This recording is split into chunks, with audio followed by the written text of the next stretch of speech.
Hi, I'm Paige. I'm with the OSU Museum of Art, and today we're going to be working with some origami. Alright, so we'll have this paper that's colored on one side and white on the other. So to start off, we'll fold it in half and make this rectangle shape, exposing the yellow side of the paper. Like so. Then we'll open it, rotate it 90 degrees, and do the same thing.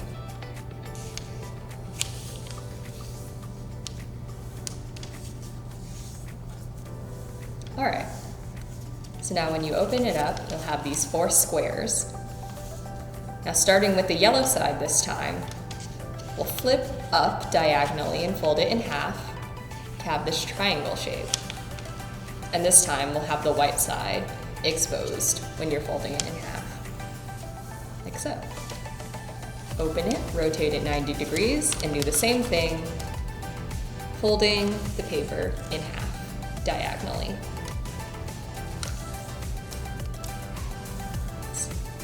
Alright, so then you should be able to open it up, have it on the white side.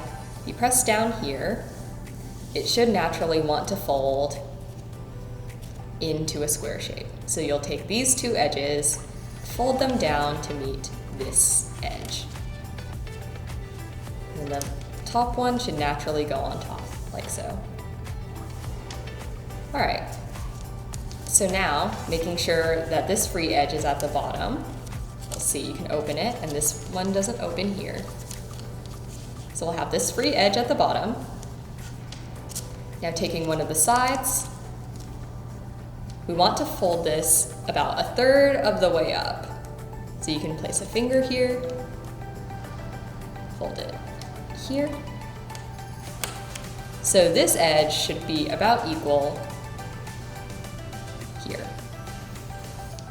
But I don't want to fold down this edge, we're just making a crease. So then you'll place your finger here in this crease, know where to stop the paper, and you'll fold down this top point to this middle crease along where you're holding your finger. So you should have a diamond shape like this when you're done. Alright, so now you can open this up and you'll have a square shape in the middle. Now to make the creasing easier later, you're going to fold down along this center square, all along the edges, just to make a mountain fold so it can fold in easier for our next step. So I'll do this on all 4 sides.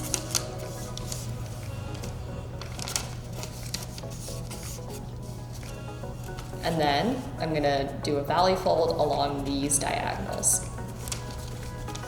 Again, just to make our next step easier.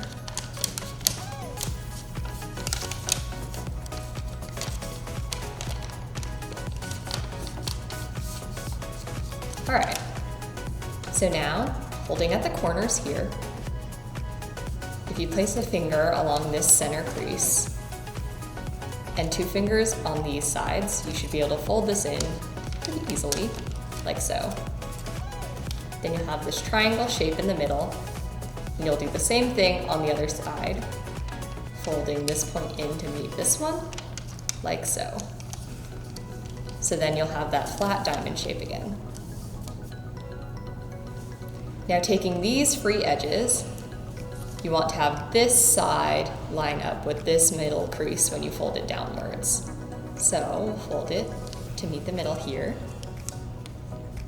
and crease along this edge. And then we'll do the same thing on the other side, having this edge meet the center line.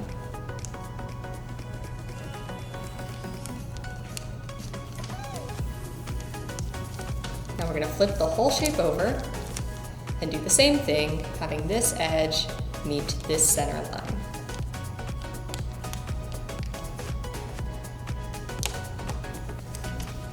And do the same thing on the other side.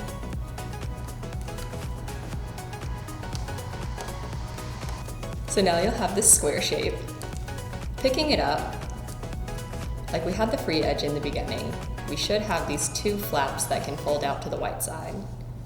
So, holding down these points in the middle along these corners, if you just flip this out, the center shape should fold down into a square.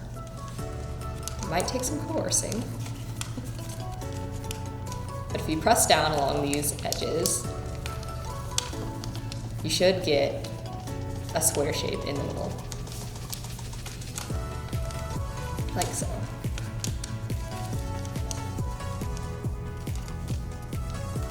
All right. Now we're gonna flip the whole shape over. And you're gonna take this edge and put it to the center. You don't wanna be folding along this edge here, because that'll interfere with the flaps.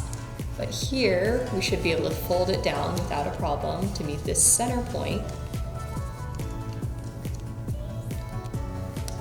And then flip it 180 and do the same thing on this side.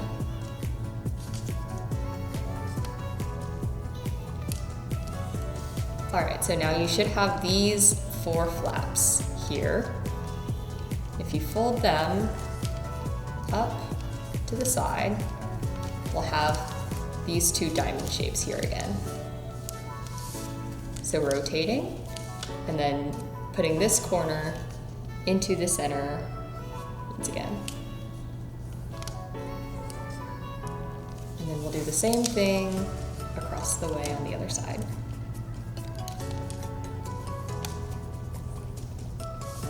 So now we want to have, for our pinwheel, the alternating yellow and white pattern. So we'll fold this out here, and then diagonally across we'll fold here, and we have a pinwheel shape. Now to get it on the other side, we'll flip it over, and then having your square oriented this direction with the tip at the top, we'll fold it down to the center. And this should expose a yellow square on one side and a white triangle on the other. And we'll just crease it like so. We'll do the same thing on the other 3 sides. So folding this point down to meet this center, like so, and this top edge of the square should go out 90 degrees, perpendicular to that.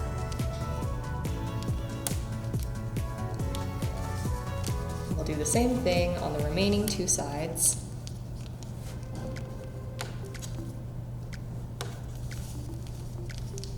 Like so.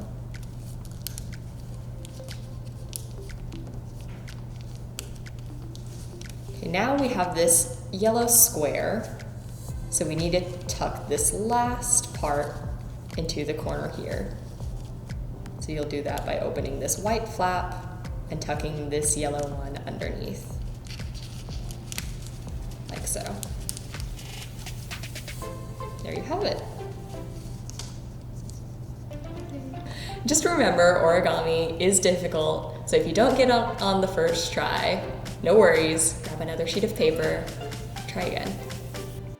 When you're finished with your origami, feel free to grab a glue dot from the ArtLAB table, place it on the back of your piece, peel that off, and then you should be able to install. We'll have it touching on 2 sides the rest of the installation, like so. There you have it.